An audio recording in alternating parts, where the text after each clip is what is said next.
important that we don't create a nightmare for each other. Putting a group of people together, say 50 people joining a community, they have to be the kind of people who are really quite conscious. You wouldn't want to put a load of angry political vegans together in a community, otherwise you'll just have a lot of arguments about nothing. People's ego, it's incredible how strong people's egos are, and they'll have meetings about anything you can think of, and they will just disagree with each other because the sort of 3-year-old tendency to say no is still there in most adults. So it's really necessary to have people who are working on themselves, some kind of meditation. And I mean really a practice that people are doing to consciously try to open their minds and become more conscious. There are millions of people around the world doing this right now, so it's not as though we have to look very hard for them.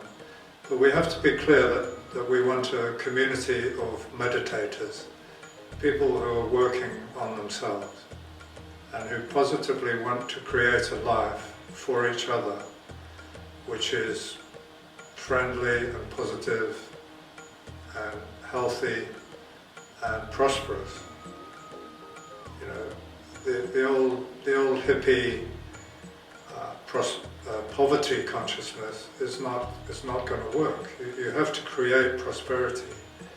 So it's no good everyone bundling in together on a piece of land and saying, hey, great, we've never got to work again.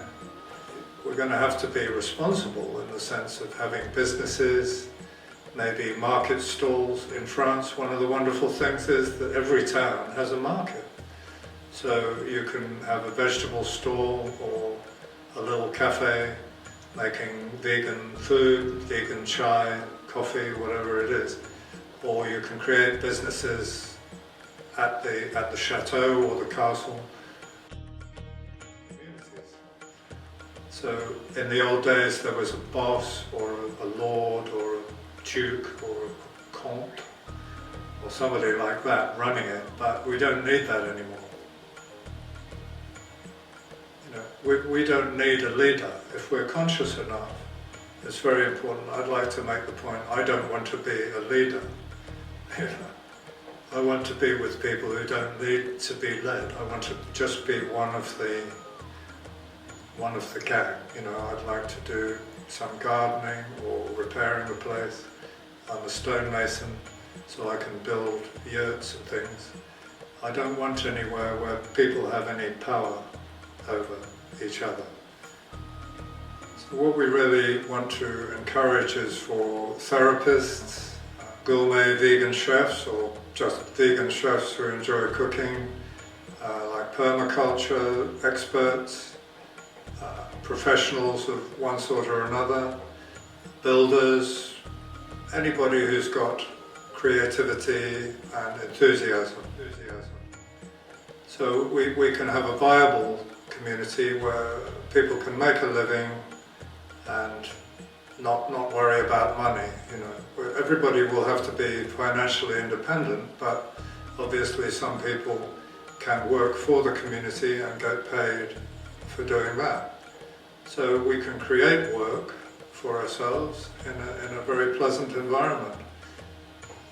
So yeah, we can heal the land and create a sanctuary for wildlife, where most of these big old farms, there's no animals left there, just wheat growing or something like that, and very few trees. So it'd be absolutely wonderful to create a safe space, not only for humans, but for all the other animals that have always lived there. Squirrels, rabbits, foxes, deer, hedgehogs, all these beautiful animals that we only read about in fairy stories, because most children never see any of these creatures. They don't even have any trees in their street. So if you want to have a decent future for your children, then think very carefully about this. You know, we can easily do it, but as I've said before, the obstacle is trusting each other.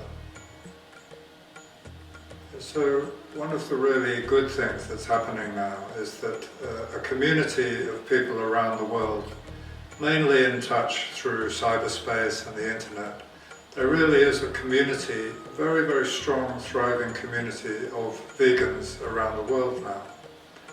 But one of the things that I've noticed, having been vegan for about 30 or 40 years now, is that a lot of those people feel very isolated. They're like a voice in the wilderness in their little town or their city, and they feel that they're surrounded by people who don't understand them. And they just they like to get together with other vegans, but at this point there really is nowhere in the world where people can come together and learn from each other, share each other's lives, and help each other, support each other. So we have a situation where there are a lot of isolated people in the world, and the general state of people, in my opinion, around the world is one of fairly extreme loneliness. People put up with a lot of loneliness without realizing that this is completely sick. What we can do is when we free all this land, I mean, we're going to gradually start freeing millions of acres of land, but we can take over that land and join together and help each other to grow beautiful food and to support each other and give each other what is missing in our lives in general. So really what I'm talking about is something almost harking back to our childhood, where we had a little gang of friends and we could play and support each other and, you know, share our bag of sweets with each other, you know, our bag of candies. This is what vegans will be able to do.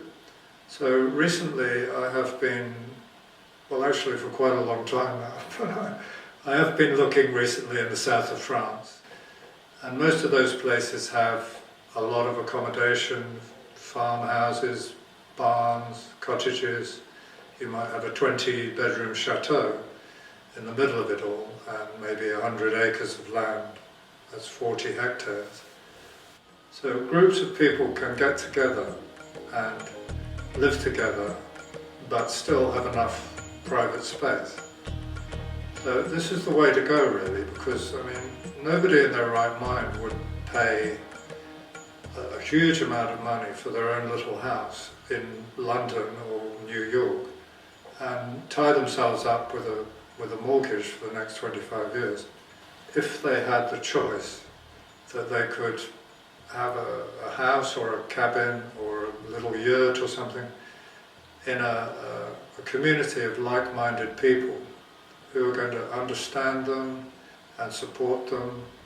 They can always knock on someone's door in the middle of the night if they have a problem or they just feel lonely or they need someone to talk to.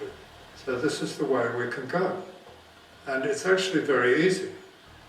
The difficulty, what is stopping people, is that they have been hypnotized into believing that if they trust anybody else, everything will go wrong. And so we have to get over that. We have to learn trust. You have to have an intentional community. So a community of vegans who already have a very high degree of compassion and friendliness and love for each other. You have to have an intentional community. So a community of vegans who already have a very high degree of compassion and friendliness and love for each other.